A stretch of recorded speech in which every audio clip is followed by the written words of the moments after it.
Hi everyone, today I'm going to be going over a great activity you can do with your students called Talk to Text Time. So the first step is they're all going to have a book out, like the same book, or it can be the textbook you've been working with or the book they've been reading in a book club, whatever book, but obviously all students should have the same book and it should be a universal text they've all been reading for a part of your curriculum or whatever you've had planned. So this is a great activity to do if you're trying to review concepts or develop a deeper understanding of the text. And it's really fun too and engaging for students. So the first thing you can do is you can have the students get into a circle or move the desks in a horseshoe shape, whatever you want, or you can leave them where they are. But sometimes students like to move around. So if you feel comfortable, you could have them move their desks around or have them get up and get in a circle for this activity. So yeah, all you're gonna need is their book, and you could make some anchor charts for how to teach Talk to Text Time or whatever you want to do there. So this activity is basically where you come up with questions ahead of time on the text, and you're going to ask students questions, and those questions should be varied. They should be right from the text. They should be an extension of the text. So you should have a variety of questions in there, but all of them should somehow relate to the text because they are going to be practicing using text evidence in this activity.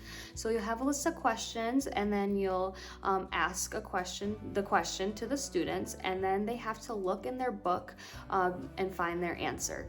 And once they have their answer and they feel ready, they give a thumbs up. So instead of like raising their hand, they give a thumbs up when they're ready, when they found the answer. And you're looking for a few things when they answer. So the first thing you're looking for is for them to state their answer. So they should always say their answer first.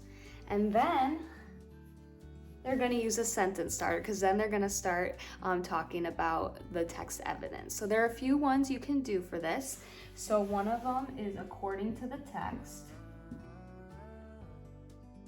Or you can say based on what I read. Say the author said.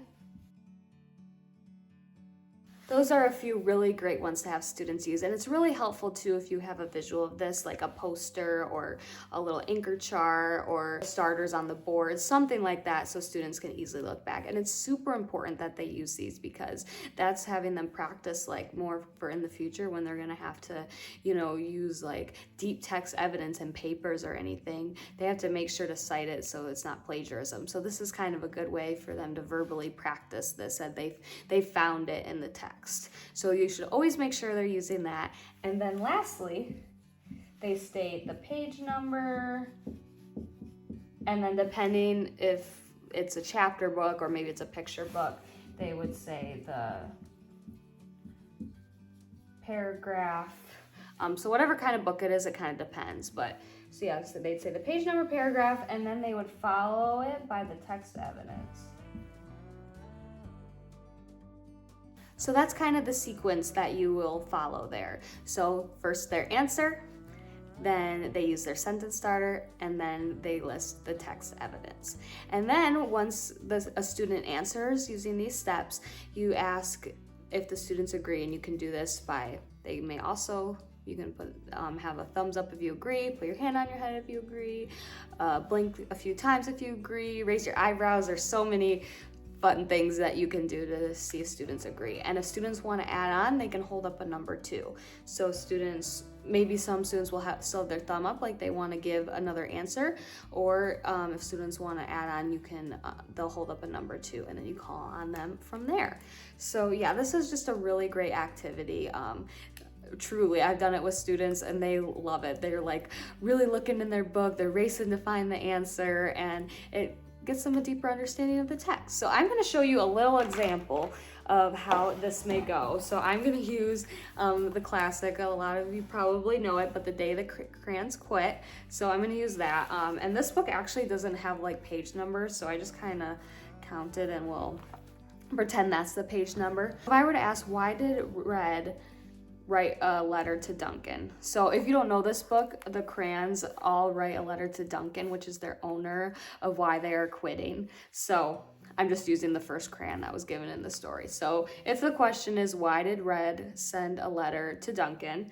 I would start with my answer. So I would say, Red wrote a letter to Duncan because he felt he was being overused.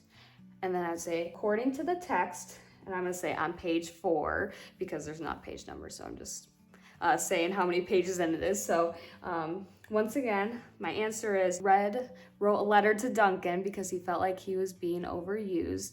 And based on what I read on page 4, it says, it's me, Red Crayon. We need to talk. You make me work harder than all of your other crayons. All year long, I wear myself out coloring fire engines, apples, strawberries, and everything else that's red. I even work on holidays. I have to color all the Santas at Christmas and all the hearts on Valentine's Day. I need a rest. Your overworked friend, Red Crayon. So I followed these steps, and then students would thumbs up if they agree or whatever you want to use, or 2 if they want to add on. And like I said, you can have a series of questions. So obviously that question was right from the text, but other questions you could do like extension questions that kind of make them think beyond the text, but they still have to use the text to find their answer. So yeah, I hope that you'll use this activity in your classrooms. I think it's a really fun, engaging activity, and thank you so much for watching, and I will see you next time. Bye.